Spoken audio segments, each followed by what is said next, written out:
Hello, students. Welcome to the day two session of your Adult Health Nursing Part 1 40-day quick revision strategy with me, Deepchika, your scientific mentor. तो कल orientation session already हमने conduct कर दिया था जिसमें मैंने बताया था why this adult health nursing is important, how this medical surgical nursing has been reformed and now adult medical surgical nursing जो है उसका नाम एडल्ट हेल्थ नर्सिंग रख दिया गया है। अ, मेरी तबीयत थोड़ी सी खराब थी जिसकी वजह से this would be a recorded session for you all. पर कोई भी क्वेरी हो या फिर कुछ भी डाउट हो आप लोग नीचे कमेंट सेक्शन में लिख सकते हैं। आप लोगों के पास एक क्वेरी फॉर्म आया होगा, आप वहां भी मेंशन कर सकते हैं आपकी क्वेरीज क्या थी। अब हम आगे जो मैं ये सेशन स्टार्ट करने वाली हूँ, ऑलरेडी मैंने बताया था कि आज मैंने एडल्ट हेल्थ नर्सिंग पार्ट 1 को कुछ पार्ट्स में, उनके यूनिट्स को कुछ पार्ट में डिवाइड कर दिया है जो कि हम डे वाइज कवर करेंगे। ठीक है।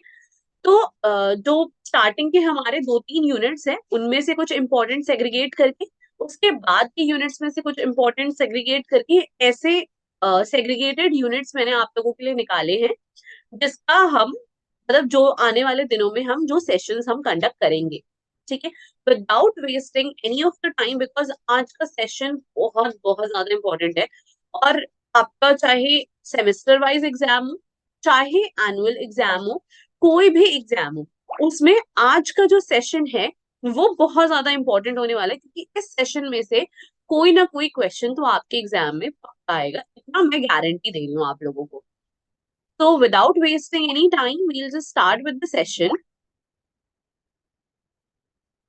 So the first question that I want to discuss with you all is care of patient.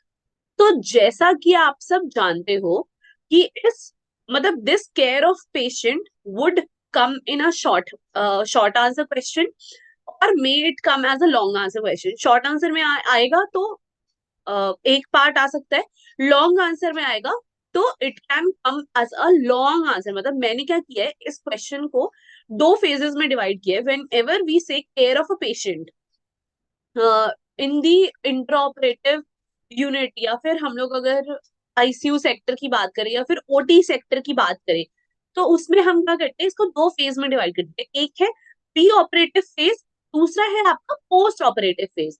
तो मान लो आपके पास शॉर्ट आंसर क्वेश्चन भी आ सकता है कि pre operative care of patient बताओ, post operative care of patient बताओ। और सिर्फ अगर केयर ऑफ पेशेंट पूछ रहा है तो वहां पर आपको pre operative, inter operative, post operative, कोशिश करो कि तीनों बता पाओ और तीनों के कुछ कुछ पॉइंट्स वहां पर मेंशन कर पाओ। Starting with this pre operative phase, जिसके अंदर फर्स्ट हेडिंग जो आता है वो है हमारा प्री एडमिशन टेस्टिंग। तो कभी भी अगर पेशेंट ऑपरेशन के लिए आ रहा है तो उसका एक इनिशियल प्री ऑपरेटिव असेसमेंट होना चाहिए। उस प्री ऑपरेटिव असेसमेंट में हम उसकी हिस्ट्री लेते हैं, उसका फिजिकल एग्जामिनेशन करते हैं, उसके जितने भी प्रीवियस ब्लड रिपोर्ट्स हुए हैं, मतलब अगर आज सर्जरी है या कल सर्जरी है, 2 दिन बाद सर्जरी है, तो ऐसा नहीं हो सकता कि अगर उसके ब्लड इन्वेस्टिगेशंस है या फिर उसके और कोई भी इन्वेस्टिगेशंस है वो एक महीने पहले का हो। No, it is not possible. तो रीसेंट इन्वेस्टिगेशन है, एक्सरे या फिर एमआरआई, इन सबको हम लोग फिर भी 6 मंथ तक कंसिडर कर लेते हैं। पर अगर मान लो कोई ट्यूमर का पेशेंट है, अब ट्यूमर का पेशेंट आया, एक्स उसकी एमआरआई रिपोर्ट जो है वो 6 मंथ्स पहले है, तो ऑब्वियसली आप उसे कंसिडर नहीं करोगे, आप इमीडिएटली एक एमआरआई करवाओगे और उसके बाद उसे ऑपरेशन के लिए लेके जाओगे, क्योंकि आपको देखना है अभी एग्जैक्टली ट्यूमर का साइज कितना है, कौन सी लोकेशन तक वो स्प्रेड हुआ है, ताकि जब सर्जरी करें तो सर्जरी के दौरान हम किसी और ब्रेन एरिया को हैम्पर नहीं करें। ठीक है। तो ये सारी कुछ कुछ छोटी छोटी चीजें हैं जिनका हमें ध्यान रखना होता है while we are doing this pre-assessment testing of the patient. Initial teaching appropriate to patient need, because patient जो है वो बहुत अनअवेयर है कि उसके साथ क्या होने वाला है यहाँ पर। तो मैं हमेशा अपने स्टूडेंट्स को बोलती हूँ दो चीजें बहुत इंपॉर्टेंट है। सबसे पहले, पेशेंट कभी भी आपके पास आए तो ग्रीड योर पेशेंट, उसे अच्छे से ग्रीड करो, उसको अच्छे से, मतलब अगर लग रहा है गुड मॉर्निंग बोलो, इवनिंग गुड इवनिंग बोल दो, नमस्ते बोल दो, कोई गांव से है तो खम्बागणी बोल दो। जैसे भी आप लोगों को सही लगे, आप लोग अपने तरीके से उन पेशेंट्स को ग्रीड कर सकते हैं। दूसरी इंपॉर्टेंट चीज, हमेशा पेशेंट को एक्सप्लेन करो कि आप उनके साथ क्या करने वाले हो, और then take their consent, because consent is very important. Without a consent of patient आप लोग पेशेंट को हाथ भी नहीं लगा सकते। तो ये दूसरी चीज इंपॉर्टेंट हो गई। तीसरी चीज है कि अगर कोई ऑपरेटिव चीजें हो रही है, कुछ भी इन्वेजिव नॉन इन्वेजिव, मतलब कुछ भी प्रोसीजर अगर पेशेंट के साथ होने वाला है या फिर हो रहा है, उस चीज को बहुत अच्छे से पेशेंट को एक्सप्लेन करना है। क्योंकि आप इमेजिन करो, मैं आप में से किसी को भी बोलूं चलो आईटी सेक्टर में चलो, और आईटी सेक्टर में ये काम होता है, उसको कल से करना स्टार्ट कर दो, समझ में आएगा? नहीं आएगा। क्यों? क्योंकि आईटी सेक्टर बिल्कुल नया होगा हमारे लिए।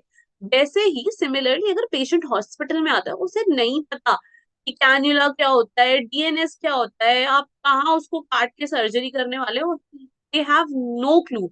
तो बहुत आराम से, एकदम डराते हुए नहीं उनको, पर हाँ कि आपकी छोटी सी सर्जरी होनी है जिसमें आपके जो आपके जैसे अगर गॉल ब्लैडर स्टोन है, तो आपके गॉल ब्लैडर में स्टोन है, उसे निकाला जाएगा।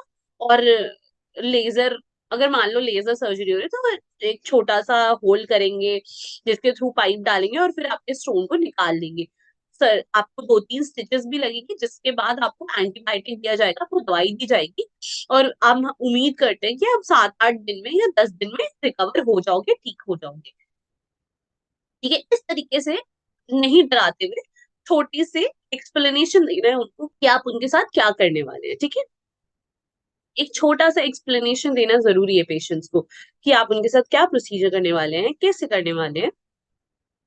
उसके बाद फोर्थ इंपॉर्टेंट पॉइंट जो है, that is the nurse assesses patient need for post operative transportation and care.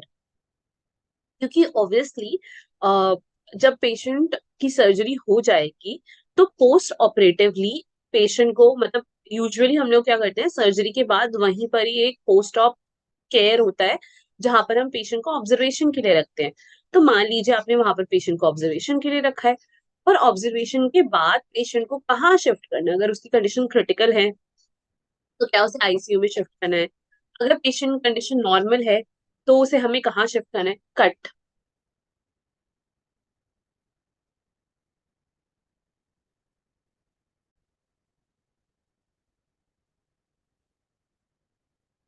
Okay, तो पोस्ट ऑपरेटिव ट्रांसपोर्टेशन ये हमारा पॉइंट कवर हो गया है। Coming to the next, coming to the next slide. अब इसमें ये भी प्री ऑपरेटिव ही चल रहा है, बट यहाँ पर है admission to the surgical centre और सर्जिकल यूनिट। तो जब भी पेशेंट आया है आपके पास, आपने प्री ऑपरेटिव असेसमेंट किया उसका, उसके बाद आपने उन्हें अच्छे से असेस किया कि हाँ उनको कोई पोस्ट ऑपरेटिव रिस्क तो नहीं है। यूजुअली हम लोग हीमोग्लोबिन लेवल कितना है, या फिर उनका ब्लड प्रेशर बढ़ा तो नहीं है, ऑलरेडी वो किसी मेडिकेशन पर है या नहीं है, तो ये सारी चीजें हैं जो हम पोस्ट ऑपरेटिवली असेस करते हैं। तो ये सारी चीजों की असेसमेंट एक प्रॉपर तरीके से हो जानी चाहिए पेशेंट के लिए कि हाँ ठीक है, हमने ये सारे पॉइंट्स जो थे ये पेशेंट को असेस कर दिया है, उनको कोई भी रिस्क नहीं है सर्जरी से, या फिर अगर कोई भी इन्वेजिव प्रोसीजर हो रहा है उससे। उसके बाद हमेशा ये कोशिश करना है कि वहां पर रिपोर्ट करो अगर कोई भी अनएक्सपेक्टेड फाइंडिंग आई है। So you can read the point, the nurse reports unexpected findings और any deviation from normal condition. मान लीजिए पेशेंट की कोई रिपोर्ट आई है, ब्लड इन्वेस्टिगेशन, एक्सरे इन्वेस्टिगेशन, तो आपको हमेशा आपके नर्सेज नोट में ये पॉइंट मेंशन करना है कि हाँ ये प्रॉब्लम थी पेशेंट को, यहाँ पर ये दिक्कत थी, ब्लड इन्वेस्टिगेशन में ये चीज बढ़ी हुई थी, हीमोग्लोबिन कम था, पेशेंट हैज दिस रिस्क। तो आपके नर्सेज नोट एक बहुत ही ज्यादा कंसाइज नोट होना चाहिए, जिसमें पेशेंट की हर इंपॉर्टेंट से इंपॉर्टेंट डिटेल्स मेंशन होनी चाहिए। अब बात करते हैं, the nurses verifies that operative consent has been signed. जैसा कि मैंने आपको बोला कि कोई भी प्रोसीजर भले इन्वेजिव हो चाहे नॉन इन्वेजिव हो, आपको पेशेंट कंसेंट लेना बहुत ज्यादा जरूरी है। द नर्स री एनफोर्सेस प्रीवियस टीचिंग। आप प्रीवियस टीचिंग जो भी है, मतलब ठीक है आपको थोड़ा सा प्रोसीजर समझा दो, थोड़ा सा नर्सेस केयर बता दो, थोड़ा सा हाइजीन रिलेटेड चीजें बता दो, पर हाँ आप रीइंफोर्स करो उनको टीचिंग।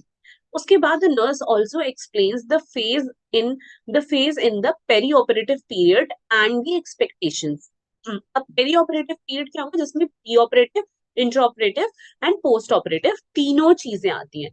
तो वहां पर पेशेंट को कैसे कैसे करना है, पेशेंट के साथ क्या क्या होगा, यहाँ पर हम प्री ऑपरेटिवली हम पेशेंट को असेस कर रहे हैं, उसकी ब्लड इन्वेस्टिगेशंस ले रहे हैं, हम उसे ऑपरेशन के लिए रेडी कर रहे हैं, पार्ट प्रिपरेशन कर रहे हैं, उन्हें एंटीबायोटिक दे रहे हैं। ठीक है, ये सारी चीजें हो गई। नील पर ओरल रखा हमने, उन्हें खाना नहीं दिया, उनको लाइक 12 आवर्स के लिए नील पर ओरल रखा। ठीक है, तो ये सारी चीजें उनको बताना होनी चाहिए कि हम क्यों आपको नहीं दे रहे खाना। वो बोलेगा आप तो मुझे भूखा रख रहे हो सर्जरी तक, तो ऑब्वियस सी बात है आपको रिगर्जिटेशन ना हो, वहां पर कोई और कॉम्प्लिकेशन ना हो, इस वजह से हम लोग आपको नील पर ओरल रखते हैं। तो एक्सप्लेन करना है हर चीज जो भी हो रही है, इट कंसिस्ट, वो उसके साथ क्यों, कैसे, किस लिए, ये सारी चीजें लेकर चलते हैं हम। तो इस चीज को ध्यान रखते हुए आपको यहाँ पर एक एक पॉइंट जो भी है वो एक्सप्लेन करना है प्रॉपरली। ठीक है, उसके बाद nurse then take care and develops a plan of care, that is we call it our nursing care plan. तो अब आपने पेशेंट को भेज तो दिया है प्री ऑपरेटिवली ऑपरेशन के लिए, पर जब पेशेंट वापस आएगा तो आपके पास ऑलरेडी एक फुल फ्लेज प्लान रेडी होना चाहिए पेशेंट की केयर के रिलेटेड, कि हाँ हम पेशेंट अगर आएगा तो उसकी कैसे केयर करेंगे, क्या क्या पॉइंट्स है जो हम कवर करने वाले हैं, और हम किस तरीके से पेशेंट की कंडीशन को बेटर कर सकते हैं, इम्प्रूव कर सकते हैं। Coming to care in the waiting area, जैसे कि मैंने आपको बताया कि हाँ पेशेंट को वेटिंग एरिया में रखा जाएगा पहले। तो उस टाइम पर आपको पेशेंट का स्टेटस असेस करना है, baseline pain, nutritional status assess करना है। उसके बाद पेशेंट का जो चार्ट है, जो भी बना होगा पेशेंट का चार्ट, उसको रिव्यू करना है कि हाँ उसमें, क्योंकि जो पेशेंट का चार्ट होगा ना उसमें वो सारी डिटेल्स लिखी होंगी कि पेशेंट को किस वक्त पर क्या देना है, अभी प्रोटीन डाइट देना है, या फिर पेशेंट कब खा सकता है, पेशेंट की यूरिन मॉनिटरिंग करनी है, या फिर पेशेंट को इतना डीएनएस देना है, 2 लीटर डीएनएस चढ़ाना है, या फिर किस तरीके से उनकी मेडिकेशन होने वाली है, किस तरीके से उनका फूड डाइट होने वाला है, किस तरीके से उनकी फिजिकल एक्टिविटी होने वाली है, ये सब पेशेंट चार्ट में लिखा होता है जिसको हमें रिव्यू करना है। The nurses also identifies the patient by two patient identifier, है ना, उनके साथ दो रिलेटिव्स होने चाहिए जिनसे हमें कंफर्मेशन लेना है कि यही हमारे पेशेंट है या नहीं है। Verifies the surgical site and mark the site as per the institutional policy. अब इंस्टीट्यूशनल पॉलिसी क्या है, हमेशा की सर्जिकल साइट को वेरीफाई करना है। कई बार ऐसा होता है by mistakely surgery right side में होनी होती है, पर गलती से मार्क लेफ्ट साइड हो जाती है, लेफ्ट साइड सर्जरी हो भी जाती है, पेशेंट पेशेंट घर भी चला जाता है डिस्चार्ज होकर, बाद में से पता चलता है मेरी दिक्कत तो राइट साइड में थी, अभी भी पेन ठीक नहीं हो रहा है, तो फिर अब क्या करेंगे। तो इन सब चीजों को, कि ये सारी गलतियां ना हो, इग्नोरेंट वजह से पेशेंट की जान पर कुछ बन ना जाए उसकी जान पर, तो इस कंडीशन के लिए क्या करते हैं, हमने स्टार्ट किया है सर्जिकल साइट मार्किंग। तो जहां पर भी सर्जिकल सर्जरी होनी है आप उस साइट को प्रॉपरली मार्क कर दो कि हाँ ठीक है सर्जरी साइट ये है, राइट है तो राइट, लेफ्ट है तो लेफ्ट। उसके बाद एस्टैब्लिश इंट्रावीनस लाइन, हमेशा कैन्युला लगा के भेजना होता है पेशेंट को जब भी हम ऑपरेशन के लिए भेज रहे होते हैं। The nurse administered the medications as prescribe. तो अगर उनको पैंटॉप देना है, ऑन्डम देना है, ताकि उनको वहां पर किसी भी टाइप का रिगर्जिटेशन ना हो, वॉमिटिंग ना हो, तो इस वजह से हम लोग, और एंटीबायोटिक अगर कोई देनी होती है प्री ऑपरेटिवली, तो जो भी डॉक्टर प्रिस्क्राइब करते हैं मेडिकेशन, वो मेडिकेशन नर्स को एडमिनिस्टर करनी है। The nurse also take measures to ensure the patient comfort. ये सबसे ज्यादा इंपॉर्टेंट है, क्योंकि अगर पेशेंट थोड़ा भी एंशियस हो गया बिफोर दी सर्जरी, तो ऑब्वियसली सर्जरी नहीं हो पाएगी उस टाइम पर। तो ये पॉइंट भी आपको बहुत अच्छे से ध्यान में रखना है कि हाँ पेशेंट का जो कंफर्ट है वो अच्छे से मेंटेन हो उस टाइम पर। And at the end, but it is important to provide psychological support to the patient that everything will be fine, you will be fine, it is a very small surgery। और अगर मान लीजिए बहुत ही जानलेवा surgery है तो just prayer, like उसको बोलो कि आप विल रखो, स्ट्रॉन्ग विल रखो कि आप ठीक हो जाओगे और आप अच्छा कर पाओगे, आप रिकवर हो पाओगे, अपने अपने फैमिली का सोचो, अपनी हेल्थ का सोचो। तो किसी भी तरीके से उसे साइकोलॉजिकल सपोर्ट देना और उसे मोटिवेट करना है।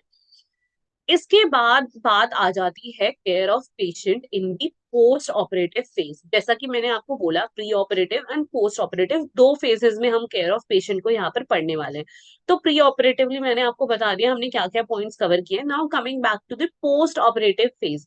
तो पोस्ट ऑपरेटिव फेज में communicate the intra operative information to the patient. ठीक है, जो भी इंट्रा ऑपरेटिव इंफॉर्मेशन है वो दो।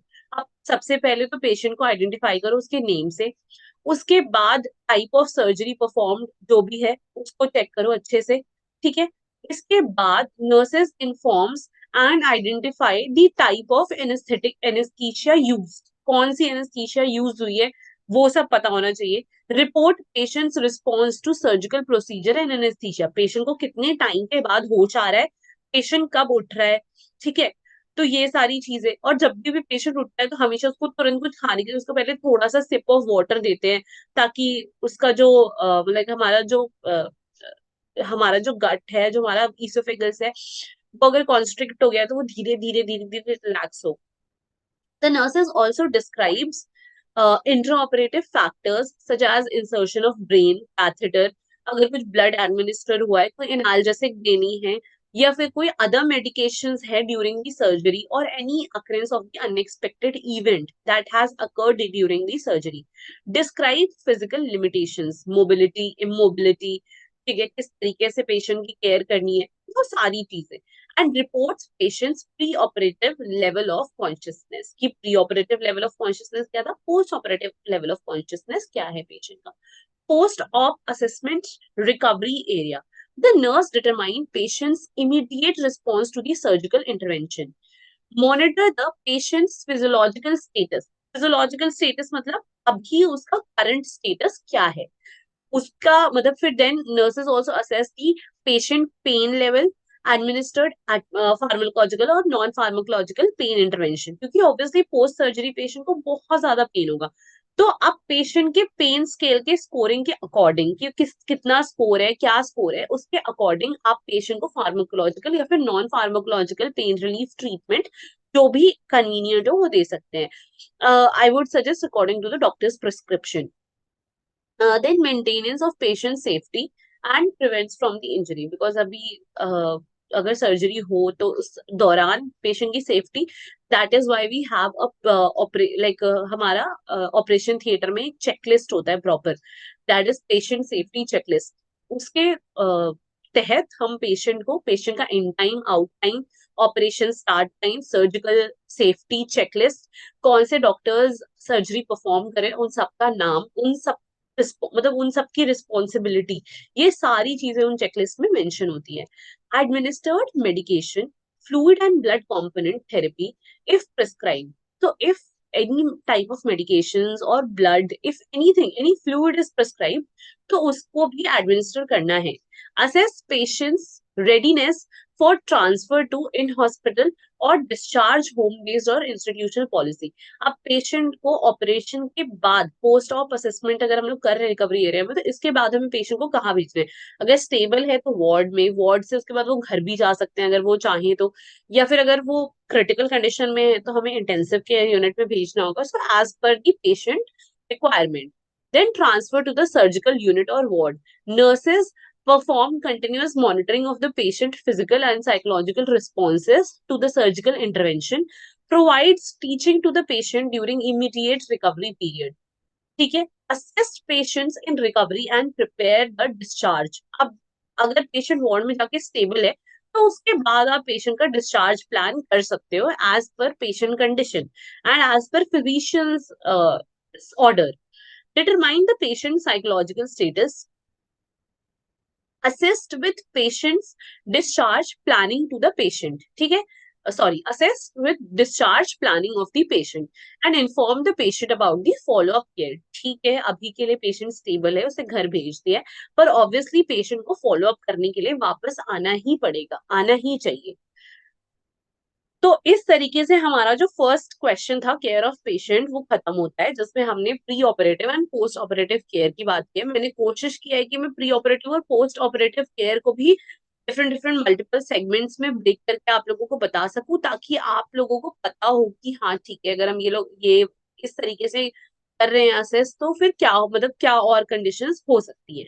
ठीक है। इसके बाद सेकेंड मोस्ट इम्पोर्टेंट क्वेश्चन आता है, role and responsibility of nurse in the medical and surgical settings. तो इसको भी मैंने दो तरीके, I think I have divided in three parts, OPD में, आईपीडी में कैसे करना है, और उसके बाद एक और पार्ट है। ठीक है। तो role of nurse in OPD, OPD मतलब जो डे ओपीडीज होते हैं जहां पर पेशेंट आते हैं, डॉक्टर्स बैठते हैं, अपना चेकअप करवाते हैं, अपनी प्रॉब्लम्स बताते हैं, दिखाते हैं और फिर वापस चले जाते हैं, that is known as OPD. ठीक है। अब किसी को ओपीडी की फुल फॉर्म पता है तो please write down in the comment section, I would love to have answers and interaction with you all.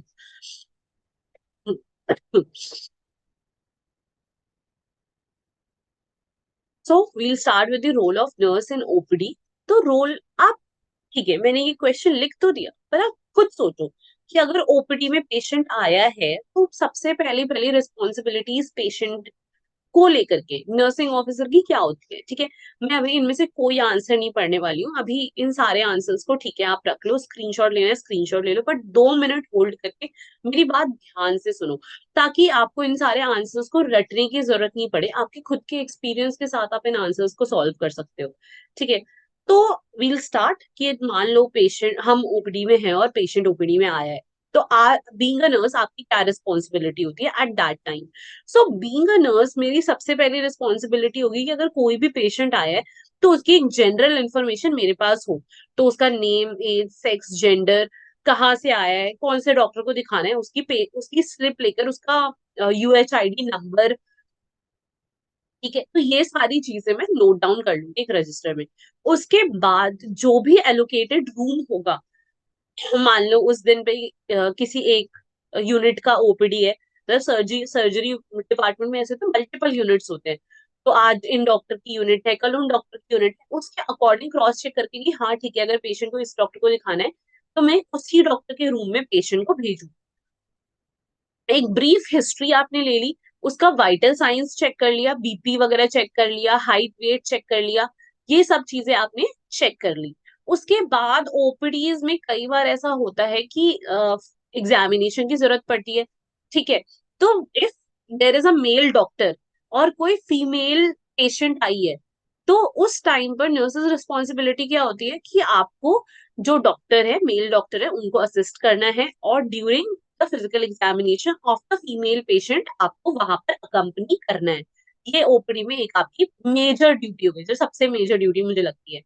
उसके बाद ओपीडीज में कई ऐसे छोटे छोटे माइनर ओटीज होते हैं, फिर प्रोसीजर रूम्स होते हैं जहां पर हमें नर्सिंग ऑफिसर के तौर पर असिस्ट करना होता है इन दैट प्रोसीजर।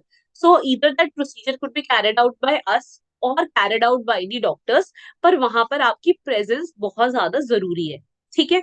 उसके बाद मान लो ब्लड विड्रॉ करना है सैंपल लेने के लिए, या फिर कोई और मतलब फैमिली इंफॉर्मेशन लेना है, कोई प्रीवियस हिस्ट्री लेनी है, तो वो सारी चीजें भी नर्सेस, नर्सिंग ऑफिसर जो हैं, वो उस ओपीडी में प्रेजेंट वो कर सकते हैं।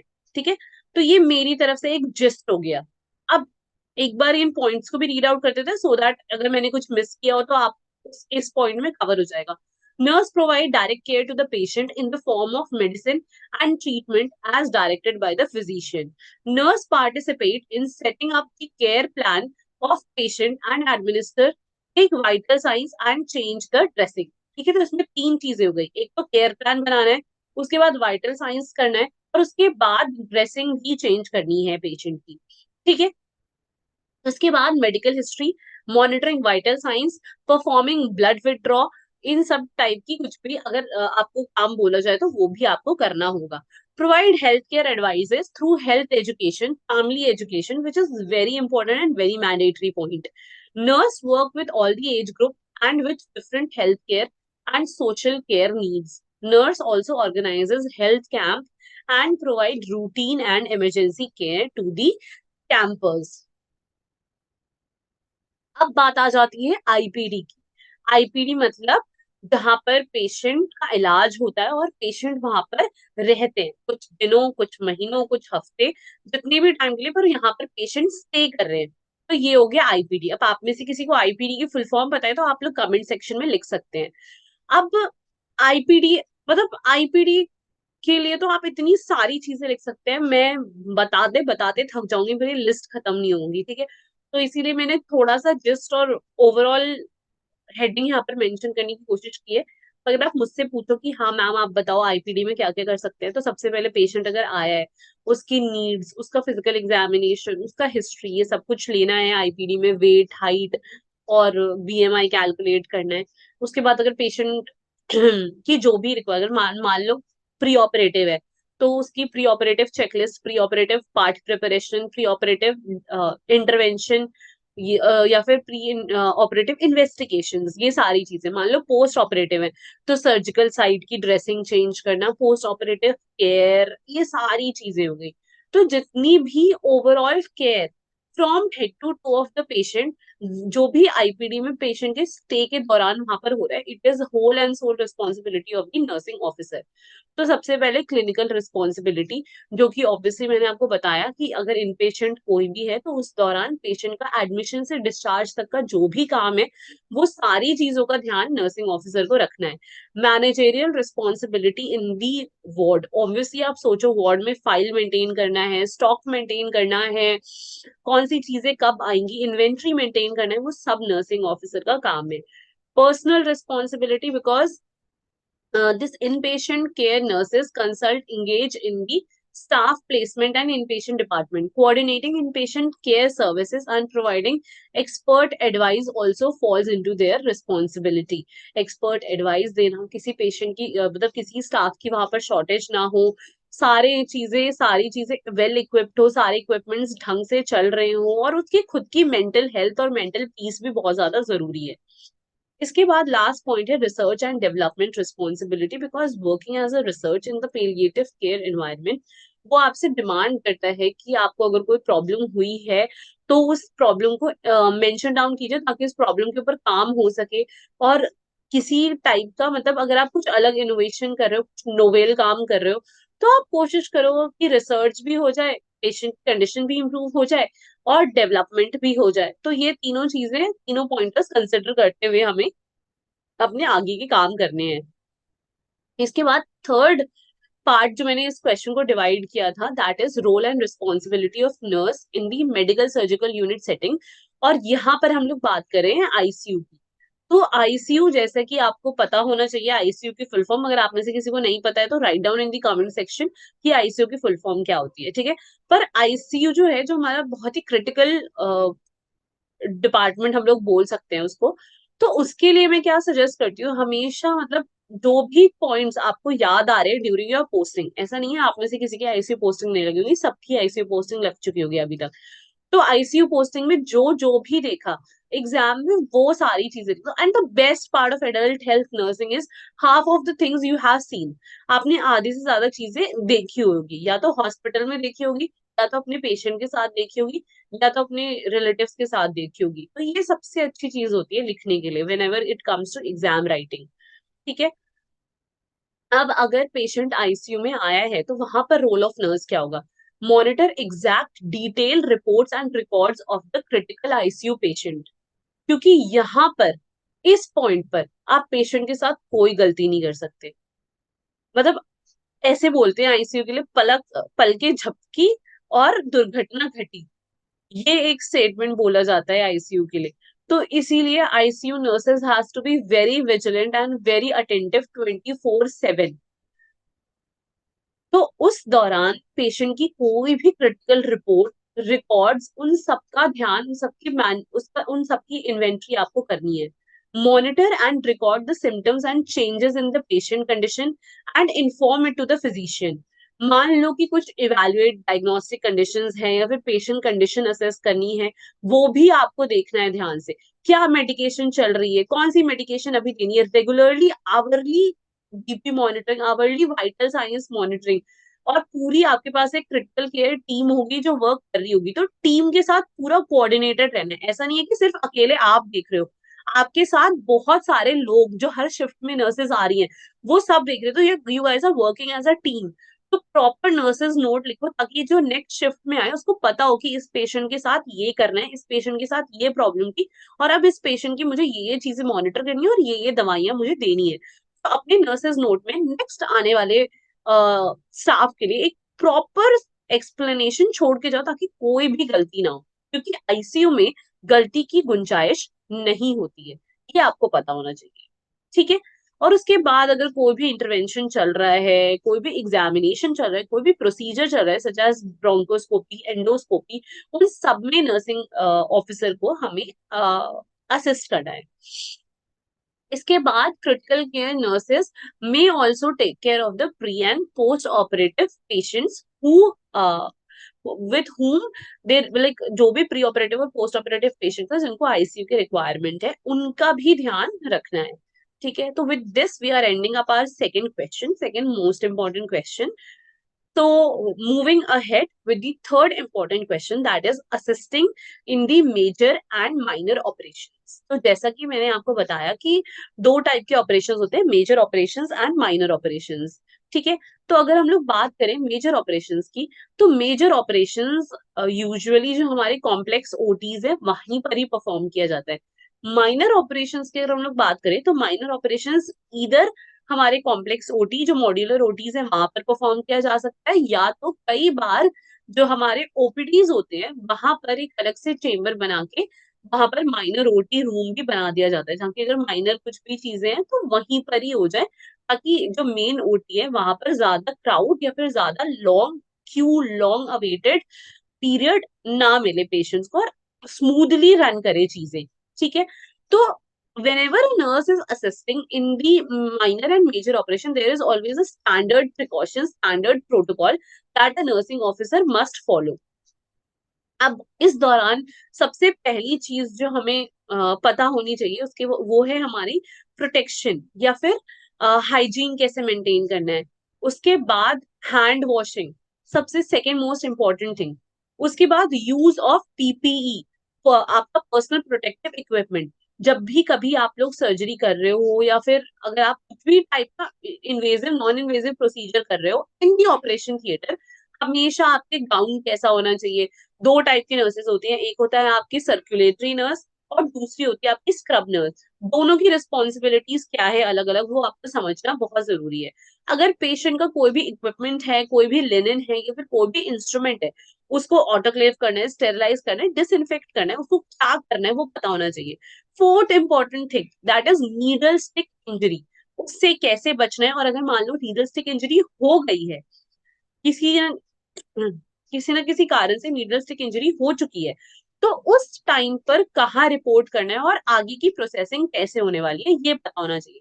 स्पिल मैनेजमेंट प्रिकॉशन, कई बार ऐसा हो सकता है कि पेशेंट का जो ब्लड है या फिर पेशेंट का और कुछ भी fluid which is contaminated may spill, या फिर कोई मान लो कोई रेडियो एक्टिव सब्सटेंस है जो स्पिल कर गया है, या फिर कोई कीमोथेरेपिक ड्रग है जो स्पिल कर गई है, या फिर कोई ऐसी हार्मफुल सब्सटेंस स्पिल कर गया, तो उसके लिए एक प्रॉपर स्पिल मैनेजमेंट टीम होती है, स्पिल मैनेजमेंट प्रिकॉशन होता है जो हमें फॉलो करना होता है। And then last and most important thing is the segregation and disposal of the BMW, that is our biomedical waste management.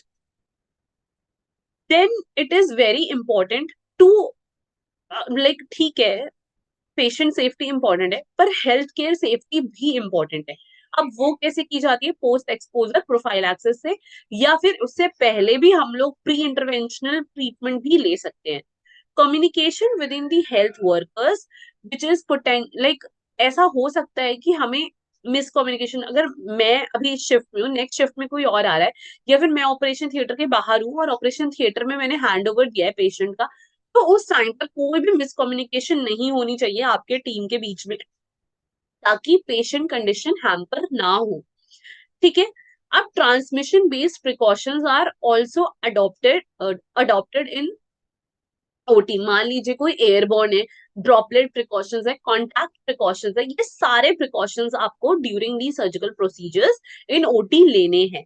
इसके बाद हमारा नेगेटिव एयर प्रेशर भी होता है। कई बार ऐसे बोलते हैं अगर एयरबॉर्न इन्फेक्शन है तो आपको नेगेटिव एयर प्रेशर वहां पर भेज दिया जाएगा। N95 रेस्पिरेटर मार्क्स होते हैं पेशेंट्स के लिए who have communicable infections. Then there should be limited movement in that operation theatre wherever like दो एरिया हो गया आपका, एक स्टेराइल एरिया हो गया और एक जहाँ पर आपकी एक नॉन स्टेराइल एरिया हो गया। तो स्टेराइल एरिया में से स्क्रब टीम रहती है और नॉन स्टेराइल एरिया में सर्कुलेटरी टीम रहती है। तो आपको ये देखना है कि there should be a limit of movement in that operation theatre. उसके बाद अगर कोई नॉन क्रिटिकल मतलब कुछ भी अगर किसी भी टाइप का इन्फेक्शियस ऑर्गेनिज्म वहां पर पाया जाता है तो आपको उस भी चीज का ध्यान रखना है कि किसी भी तरीके से इन्फेक्शन स्प्रेड ना हो पेशेंट को। So with this, we have completed our third important question also. Coming to the fourth important question, ये point मतलब ये question मैंने mention नहीं किया था, बट हाँ ये एक टाइप का एडिशनल बाउंसर बोल सकते हो आप लोगों के लिए, या फिर एक एडिशनल बेनिफिट बोल सकते हो आप लोगों के लिए, बायोमेडिकल वेस्ट मैनेजमेंट, जो कि एक बहुत इंपॉर्टेंट क्वेश्चन है। इसके ऊपर मेरा रिसेंटली अभी एक वीडियो भी आने वाला है बायोमेडिकल वेस्ट मैनेजमेंट के ऊपर। पर फिलहाल के लिए ये क्वेश्चन, और मैं मुझे ऐसा लगता है ये क्वेश्चन शॉर्ट मार्क्स में तो पक्का आएगा। अगर ये शॉर्ट मार्क्स में नहीं आया तो ये किसी ना किसी लॉन्ग क्वेश्चन के साथ कंबाइंड होकर आपको एग्जाम में मिलेगा ही मिलेगा। तो हमने हमेशा बीएमडब्ल्यू बीएमडब्ल्यू बीएमडब्ल्यू सुना तो है, पर ये बीएमडब्ल्यू कार नहीं है, ये बायोमेडिकल वेस्ट मैनेजमेंट है, which is very important for the for all the medical professionals. ठीक है, और नॉन मेडिकल प्रोफेशनल्स भी फॉलो कर सकते हैं इसे, मेरे हिसाब से तो इसे सबको फॉलो करना चाहिए मेरे हिसाब से। तो हमारी जो ये बीएमडब्ल्यू जो था इसकी एक थोड़ी सी हिस्ट्री भी है, बट अभी लेटेस्ट गाइडलाइंस जो आई है मैनेजमेंट रूल वो 2016 में आए हैं, जिसके बेसिस पर कलर कोडिंग दी गई थी yellow red white and blue. तो अब येलो जो है उसमें हम एनाटॉमिकल वेस्ट या डिस्कार्डेड एक्सपायर्ड मेडिकेशंस या फिर अदर लैब वेस्ट ये सब डालते हैं। रेड में हम लोग डालते हैं waste generated by the disposal items.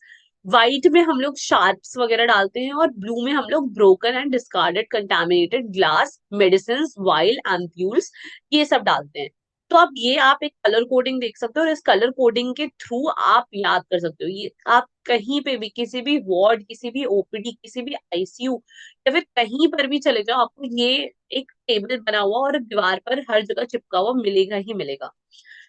Coming to our last important question, actually last नहीं है, सेकेंड लास्ट है। इसके बाद में एक और चीज आप लोगों को बताने वाली, that is also an additional point जो कि मेंशन नहीं था पर मैं आप लोगों को बताने वाली हूँ, मैनेजमेंट ऑफ पेन। ये मैनेजमेंट ऑफ पेन में यहाँ पर pharmacological management though I have written, but this is already covered by Saumya ma'am in the pharmacology section. ठीक है, और अगर नहीं भी कवर हुआ है, मान लो किसी बच्चे को कोई प्रॉब्लम हो कि हाँ नहीं कवर हुआ है, तो ये मैंने दे रखा है मैटर, आप लोग जाके फार्मा के बुक से टैली कर सकते हो, या फिर इसका स्क्रीनशॉट लेकर के पढ़ सकते हो। तो मैनेजमेंट ऑफ पेन आपको पता होना चाहिए, there are two types of management. एक है फार्माकोलॉजिकल मैनेजमेंट जिसमें आप दवाई देके पेशेंट को ठीक करते हो, यूजुअली नॉन ओपियोइड्स और ओपियोइड्स एनाल्जेसिक। एनाल्जेसिक मतलब जिससे दर्द कम हो जाए, एनाल्जेसिक। ठीक है, तो ये हो गया आपका फार्माकोलॉजिकल ट्रीटमेंट। उसके बाद है आपका नॉन फार्माकोलॉजिकल ट्रीटमेंट। तो आज का जो हमारा बेसिक फोकस होने वाला है वो नॉन फार्माकोलॉजिकल ट्रीटमेंट जो है उनके ऊपर होने वाला है। तो नॉन फार्माकोलॉजिकल ट्रीटमेंट का जो फर्स्ट पॉइंट है दैट इज क्यूटेनियस स्टिमुलेशन। जहां पर भी पेन है आप उस एरिया को स्टिमुलेट करो, इधर बाय मसाज, हीट और कोल्ड एप्लीकेशन, या फिर थेराप्यूटिक टच। अब इसकी एक बहुत ही प्यारी सी फिजियोलॉजी है जो मैं, because I am from a physiology background, मैं अपने आप को रोक नहीं पा रही हूँ आप लोगों को बताने के लिए, बट ठीक है बताऊं या नहीं बताऊं, थोड़े डिलेमा में हूँ। कई बच्चे कई बच्चों को लगेगा कि मैम ये सब क्यों फालतू की चीजें बता रही हैं, हो तो गया क्यूटेनियस स्टिमुलेशन। बट ठीक है, मैं इन शॉर्ट बता देती हूँ, अगर किसी को इंटरेस्ट होगा तो आप लोग मुझे अलग से मैसेज करके पूछ लेना, मैं आपको बता दूंगी कि ये कहाँ मिलेगा आपको और कहाँ से पढ़ना है। तो जैसा कि आपको पता है कि हमारा स्पाइनोथैलेमिक पाथवे होता है जो कि पेन को लेकर जाता है हमारे ब्रेन सेंटर में, सेंट्रल एरिया में। तो उसका एक पाथ होता है जिसके लिए एक रिसेप्टर रिस्पॉन्सिबल होता है। ठीक है, अब हम क्या करते हैं कि यहाँ पर आता है आपका गेट थ्योरी ऑफ पेन। तो गेट थ्योरी ऑफ पेन क्या बोलता है कि अगर यहाँ पर ये पाथवे एक्टिवेटेड रहेगा तो पेन ट्रांसफर होगा, पर मान लो ये पाथवे ब्लॉक हो जाए तो फिर पेन जो है वो ट्रांसफर नहीं होगा। तो ये जो नॉन फार्माकोलॉजिकल इंटरवेंशंस है ना, ये सारे के सारे इंटरवेंशंस इसी मैकेनिज्म पर एक्ट करते हैं। तो इससे हम क्या करते हैं, हम दूसरे रिसेप्टर्स को स्टिमुलेट करते हैं ताकि दूसरे रिसेप्टर्स की फायरिंग हमारे ब्रेन तक इंक्रीज हो जाए और वो मैसेज हमारे ब्रेन तक जाए, जिसकी वजह से डायरेक्टली और इनडायरेक्टली ये जो पेन का सिग्नल था ये स्टॉप हो गया। अब ये पेन का सिग्नल हमारे ब्रेन में नहीं जा रहा, पर ये जो दूसरे सिग्नल से ये हमारे ब्रेन में फायर कर रहे हैं। ऐसा नहीं है पेन है नहीं, पेन है, पर वो जो रिसेप्टर है वो इतना ज्यादा दब चुका है ताकि वो इन्फॉर्मेशन लेकर ही नहीं जा पा रहा ब्रेन तक। ठीक है, और अगर वो इन्फॉर्मेशन लेकर जा रहा है तो उसकी इंटेंसिटी इतनी नहीं है। समझ में आ गई बात? तो ये एक तरीका है जो जिसके बेसिस पर नॉन फार्माकोलॉजिकल इंटरवेंशन जो है वो वर्क करते हैं। तो इसमें हमने क्या किया, जो massage, heat, cold application, therapeutic touch, जो कि हमारा डोर्सल कॉलम लेकर जाता है उसको एक्टिवेट कर दिया ताकि जो स्पाइनल पेन लेकर जा रहा है वो सबसाइड हो जाए। ठीक है, इसके बाद है TENS, which is nowadays very commonly being used. तो ये है आपका ट्रांसक्यूटेनियस इलेक्ट्रिकल स्टिमुलेशन। तो अब इसके बारे में ज्यादा पढ़ना है तो इमेजेस वगैरह एक बार गूगल से देख लेना, पर हाँ ये एक टाइप का परक्यूटेनियस इलेक्ट्रिकल नर्व स्टिमुलेशन है which is which involves the application of a battery operated devices at low electrical current to the skin underlying the tissue and block the pain। ठीक है, तो ऐसा नहीं कि वो बहुत जोर का बिजली का झटका दे रहे हैं, ऐसा नहीं है। टेंस में क्या करते हैं, हम इलेक्ट्रोड्स लगाते हैं और इलेक्ट्रोड्स के थ्रू हम स्मॉल अमाउंट ऑफ करंट देते हैं, और while we are giving this small amount of current, वहां पर जो अंडरलाइंग टिश्यू है वहां पर पेन के रिसेप्टर्स जो है वो ब्लॉक हो जाते हैं। इसके बाद हीट और कोल्ड इंटर, हीट वार्म कंप्रेशन दे दो। वार्म कंप्रेशन में आप वार्म कंप्रेशन दे सकते हो जो हम हॉट वाटर बैग बोलते हैं, या फिर आप वार्म ब्लैंकेट दे सकते हो, थर्मल पैड्स दे सकते हो। कोल्ड एप्लीकेशन की अगर हम लोग बात करते हैं, which is responsible for reducing muscle spasm या फिर स्वेलिंग, कोई जॉइंट में कोई पेन हो जाए तो हम कोल्ड कंप्रेशन सजेस्ट करते हैं, जिसमें हम आइस पैक बोलते हैं मोस्ट कॉमनली देने के लिए। Then we have binders, sling and other supportive devices which helps to reduce pain। अब ये डायरेक्टली मतलब ये ब्लॉक नहीं कर रहे, पर हाँ ये एक तरीके का डिस्ट्रैक्टर की तरह एक्ट करे कि ठीक है अगर हमारे हाथ में चोट लगती है तो हम बाइंडर दे देते हैं, नेक बाइंडर। पेशेंट को पता है दर्द हो रहा है पर उसको पता है कि हाँ कुछ होगा नहीं, हाथ में बाइंडर है तो सपोर्ट रहेगा। तो it is a type of psychological treatment जिसमें पेशेंट को कंफर्ट मिलता है, दैट इज कंफर्ट जोन में चला जाता है पेशेंट और अपने पेन को धीरे धीरे भूलने लग जाता है। तो ये एक पॉइंट हो गया। Last question of this session, which is again a bouncer for you all, again an additional point for you all। and इस point पर मैं इस question को डिस्कस नहीं करना चाहती बिकॉज मैं चाहती हूँ कि मेरे स्टूडेंट्स, ठीक है आप लोग पढ़ सकते हो यहाँ से नो डाउट, मैं चाहती हूँ you guys come up with different ideas कि आप स्टरलाइजेशन और डिसइंफेक्शन को कैसे याद कर सकते हो। अगर आप में से किसी के पास कोई ट्रिक है, टिप्स है, तो आप लोग कमेंट सेक्शन में लिख सकते हो, या फिर आप लोगों का कुछ शॉर्टकट होगा। हाँ, मतलब हर चीज, मतलब बच्चे होते हैं ना जब वो लर्न करे होते हैं तो एक शॉर्टकट बना लेते हैं। तो आपके पास कोई शॉर्टकट है या फिर कुछ भी है ऐसा, तो आप इस पॉइंट पर हमारे साथ डिस्कस कर सकते हो। This is most favourite viva question, मुझे नहीं पता किस हद तक ये एग्जाम में आएगा, क्योंकि एग्जाम में अगर ये क्वेश्चन आएगा तो स्टरलाइजेशन का क्वेश्चन आएगा और आपसे पूछा जाएगा लॉन्ग आंसर क्वेश्चन में कि explain the methods of sterilisation. अगर डिसइंफेक्शन का क्वेश्चन आएगा एग्जाम में तो वो ऐसे आएगा, explain all the disinfection agents. ठीक है, तो मैंने आपको दो क्वेश्चन बता दिए एग्जाम के लिए, पर difference between sterilisation and disinfection it is very important on the viva point of view. जब भी कभी वाइवा होगा तो वो फर्स्ट क्वेश्चन, अच्छा ठीक है कुछ नहीं आता, ये भी नहीं आता, वो भी नहीं आता, कुछ नहीं आता, ठीक है तुम स्टरलाइजेशन और डिसइंफेक्शन के बीच में डिफरेंस बता दो। तो ये लास्ट क्वेश्चन होता है जो टीचर एकदम थक हार जाता है तो पूछता है बच्चों से। तो एटलीस्ट ये टेबल पढ़ के जाना और एटलीस्ट इतना आंसर कर देना कि हाँ स्टरलाइजेशन क्या होता है और डिसइंफेक्शन क्या होता है। Coming to sterilization, it is the process of killing all the microorganism including spores। तो ये पॉइंट यहाँ पे बहुत इंपॉर्टेंट है कि हमारे जो माइक्रो ऑर्गेनिजम्स होते हैं वो अपने ऊपर एक प्रोटेक्टिव कवरिंग बना देते हैं, स्पोर्स, जो कि नॉर्मल डिसइंफेक्शन से नहीं जाते। पर स्टरलाइजेशन करने से जितने भी माइक्रो ऑर्गेनिज्म है, including the spores of the micro organism, उन सबका डेथ हो जाता है. Disinfection it is a process of eliminating and reducing harmful micro organism. यहाँ पर किल नहीं कर रहे हैं, बस रिड्यूस कर रहे हैं या फिर एलिमिनेट कर रहे हैं. पर स्टेरिलाइजेशन में किल कर रहे हैं. ठीक है, तो ये दो मेन इंपॉर्टेंट डिफरेंसेस है जो यहाँ पर है. इसके बाद this technique is used and based on high temperature steam radiation and filtration. पर यहाँ पर हम एक डिसइंफेक्टिव एजेंट का यूज करते हैं, विच इज जो हम अपने घर में भी करते हैं. हमारे घर में अभी तो कोविड की वजह से इतने सारे लोग, मतलब सबको पता चल चुका है कि हाँ डिसइंफेक्शन कैसे करते हैं. कोविड-19 ने एटलीस्ट हमें डिसइंफेक्शन करना तो सिखा दिया है.